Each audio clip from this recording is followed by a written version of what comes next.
Right sizing کے تحت مختلف وزارتوں سے لاکھوں نوکریاں ختم کر کے ملک کی معاشی ترقی کا ڈھنڈورا پیٹنے اور پاکستانی معیشت کو اپنے پاؤں پر کھڑا کرنے کا دعویٰ کرنے والی شہباز حکومت نے وفاقی کابینہ میں توسیع کا فیصلہ کر لیا ہے۔ اطلاعات کے مطابق اسی ہفتے کے دوران مزید 14 وزیر اپنے عہدوں کا حلف اٹھائیں گے۔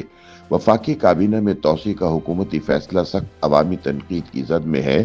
ناقدین کا کہنا ہے کہ ایک طرف حکومت معاشی زبوں حالی کو بنیاد بنا کر متعدد سرکاری ادارے بند کر کے ہزاروں لوگوں کو نوکریوں سے نکال رہی ہے، وہیں دوسری جانب سیاسی مفاد کے لیے قریبی افراد پر نوازشات کا سلسلہ جاری رکھے ہوئے ہے۔ شہباز شریف کو اپنی کابینہ میں توسیع کے بجائے رائٹ سائزنگ کر کے نکھٹو وزراء کی چھٹی کروا کر نئے چہروں کو موقع دینا چاہیے۔ خیال رہے کہ شہباز حکومت کی جانب سے کابینہ میں توسیع کا یہ خوش کن اعلان ایک ایسے موقع پر سامنے آیا جب وزیر خزانہ محمد اورنگزیب مسلسل حکومتی آمدنی میں اضافے کی ضرورت پر زور دے رہے ہیں اور وزیر اعظم شہباز شریف بنفس نفیس متعدد مواقع پر فرما چکے ہیں کہ انہیں بیرونی دوروں کے دوران امداد مانگتے شرمندگی محسوس ہوتی ہے اور وہ حکومتی اخراجات کم کر کے ملکی معیشت کو مزید مضبوط کرنے کے اعلانات کرتے دکھائی دیتے ہیں، تاہم ان کے معاملات اپنے دعووں کے برعکس نظر آتے ہیں۔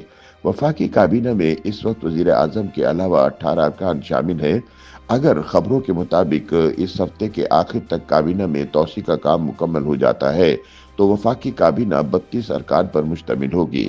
مبصرین کے مطابق ایک چھوٹی سی معیشت کی حامل وفاقی حکومت کو اس قدر بھاری بھرکم کابینہ کی کوئی ضرورت نہیں، لیکن سیاسی ضرورتیں پوری کرنے، حلیفوں کو نوازنے اور اپنے ساتھیوں کو موقع دینے کے لیے ایسے اقدامات کیے جاتے رہے ہیں۔ یہ کہنا غلط ہوگا کہ شہباز شریف کابینہ میں توسیع کرنے والے یا بڑی تعداد میں غیر ضروری طور پر وزارتیں بانٹنے والے پہلے سربراہ حکومت ہے۔ تاہم یہ کہنا بہرحال درست ہوگا کہ موجودہ حالات میں جب وفاقی حکومت کی کارکردگی اور حق نمائندگی پر مسلسل سوال اٹھائے جا رہے ہیں، کابینہ میں توسیع کر کے سیاسی ہیجان پیدا کیا جائے گا اور قومی خزانہ زیر بار ہوگا۔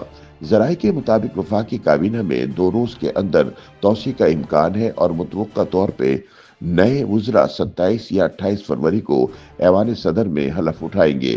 وزیر اعظم شہباز شریف کی سربراہی میں وفاقی کابینہ میں توسیع سے مستفید ہونے والوں میں متحدہ قومی موومنٹ یعنی MQM اور حکمران جماعت مسلم لیگ نون کے اراکین شامل ہیں۔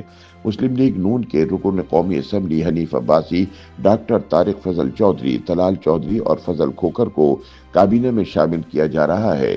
وفاقی کابینہ میں MQM پاکستان کے رکن قومی اسمبلی مصطفیٰ کمال بھی شامل ہوں گے۔ بیرسٹر عقیل اور حذیفہ رحمان کو بھی کابینہ کا حصہ بنایا جائے گا۔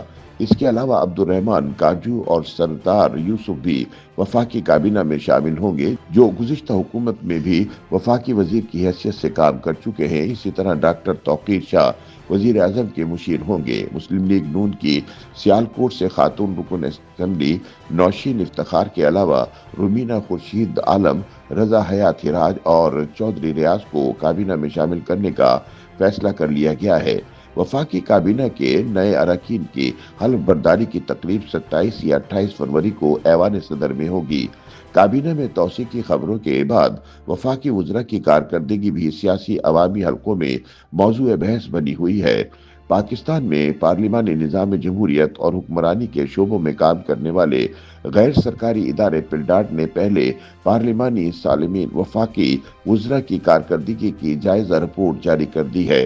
پلڈاٹ کے مطابق سینیٹر اعظم نذیر تارڑ 2024-25 سیشن کے دوران پارلیمنٹ میں اپنی کارکردگی کے لحاظ سے وفاقی کابینہ کے سب سے زیادہ بااثر اور مؤثر ممبر کے طور پر ابھرے ہیں۔ اعظم نذیر تارڑ کے پاس 3 اہم محکموں کا قلمدان ہے، جن میں قانون اور انصاف، انسانی حقوق اور پارلیمانی امور کے محکمے شامل ہیں۔ انہوں نے سب سے زیادہ 38 حکومتی بلوں کی منظوری کروائی۔ خواجہ محمد آصف نے پارلیمنٹ کے 69 سیشنز 44% میں شرکت کی اور 5.5 گھنٹے سے زائد بات کی۔ پارلیمنٹ میں حاضری اور بولنے کے حوالے سے دوسری پوزیشن حاصل کی۔ قیصر احمد نے 67 سیشن 42% میں شرکت کی، وہ تیسرے نمبر پر ہیں۔ رانا تنویر حسین، میاں ریاض حسین پیرزادہ، علیم پرویز ملک حاضری کی درجہ بندی میں چوتھی پوزیشن پر ہے۔